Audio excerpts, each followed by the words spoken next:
Hi everyone, there are so many different brands of oil paint, there are so many different colors that are available now that it's sometimes really confusing, and there are so many paints that we could actually mix by ourselves on our palette using a very limited palette.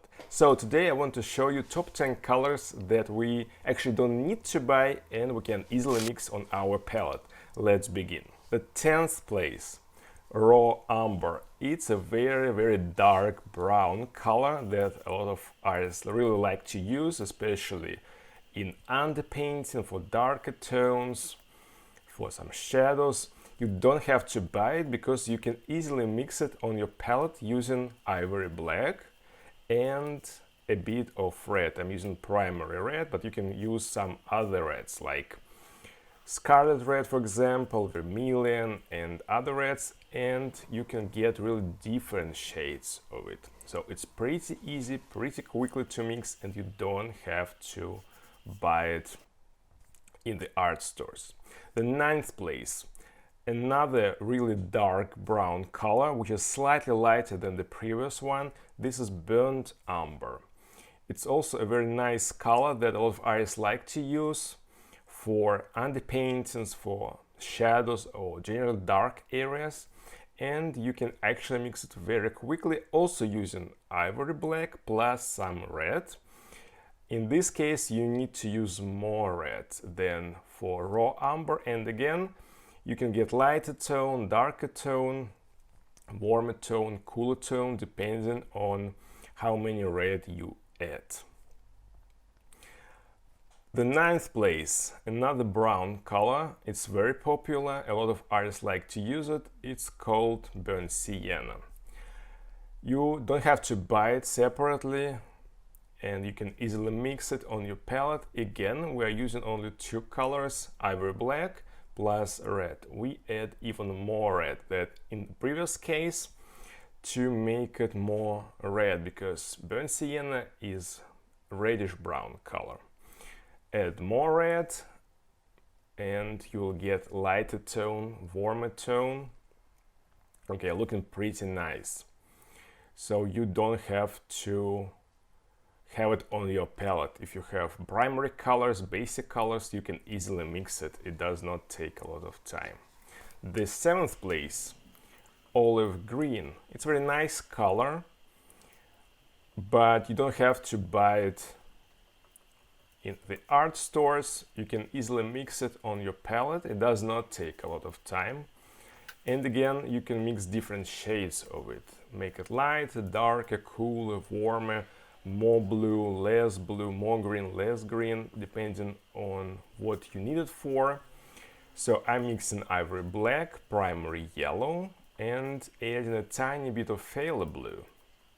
We get quite a dark color, looking like olive green, and at the very end I add a tiny bit of red to make it less intense green, more quiet. Okay, looking pretty nice to me.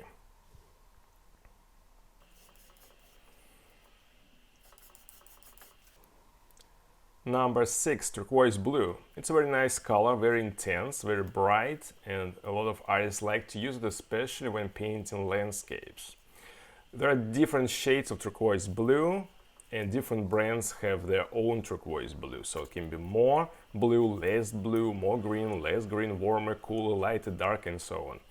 It's not that important because you can make so many shades on your palette only from the very basic colors. We need some blue. I'm using phthalo blue. I'm adding yellow and a tiny bit of white. Carefully mix it on your palette and you get a very pretty color. If it's too yellow, add more blue. If it's too blue, you can add more yellow, but again, it really depends on your purposes. So you can easily control it with the amount of the colors you put in. The 5th place, King's Blue.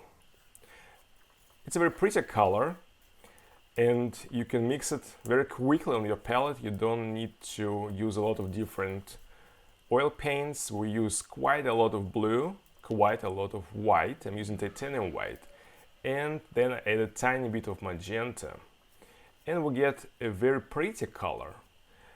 It's very nice, very pastel, very soft. If you want to make it more purple, we need to use more magenta. If you want to make more blue, use more blue. Okay, looks nice. Then we have another interesting color that is called Naples Red, and there are different versions of this color: Naples Pink, Naples Red Light or Dark. It's not that important, and again, different brands have different shades of it. You can easily mix it using only red, white, and a bit of magenta. And again, you can control the temperature by using more or less magenta, more or less red. Orange. Cadmium orange, primary orange, permanent orange, and different other oranges are very easily to mix on your palette using only two colors, red and yellow. It's easy, everyone can do it, there is no need to buy this color. Naples Yellow. It's a very popular color that some artists really like to use for skin color, which I do not suggest, to be honest. It's not that difficult to mix. Again, there are different versions of this color, like Naples Yellow Light, Naples Yellow Dark, Naples Yellow Red, and so on. We need a lot of white, obviously, quite a lot of yellow, and if it's too yellow, we need to add a tiny bit of ivory black and then turn slightly greenish. And to remove that greenish shade, we add a bit of red. And we continue mixing and blending these colors together, and then we control the temperature of the color and the tone by using more or less white and by adding more or less yellow. So it's not difficult. Again, it really depends on what you want to paint with it. Maybe you need a darker or lighter, warmer or cooler, more greenish, less greenish, more reddish, less reddish. It really depends on what you want to use it for. So I'm trying to match the color that I have on the left side. It's pretty yellow to me, so I have to use quite a lot of yellow, but maybe for your purpose it's not that important. Anyway, it's a nice color which you don't have to buy because you can mix it on your palette using the very basic primary colors. Great. And the first place, yellow ochre. And different brands have different versions of the ochre. It can be called yellow ochre, light ochre, dark ochre, brown ochre, golden ochre, and so on. And we darken it with a bit of ivory black. If it turns to green, we have to add a tiny bit of red. And here you go. We have a really nice color that looks like ochre. Anyway, there are so many colors that we can easily mix. We can get dozens of colors, hundreds and even thousands of different shades on our palette if we use only basic primary colors. So you don't have to go to art store and buy a new color or a new shade. You can easily mix most of them on your palette. Let me know in the comments what you think about this video. Don't forget to subscribe to my Patreon. You'll find lots of useful lessons over there. And don't forget to download the full video lessons from my webpage, where I show and explain how to paint portraits in oils and acrylics. Thank you for watching, guys, and see you in my next video.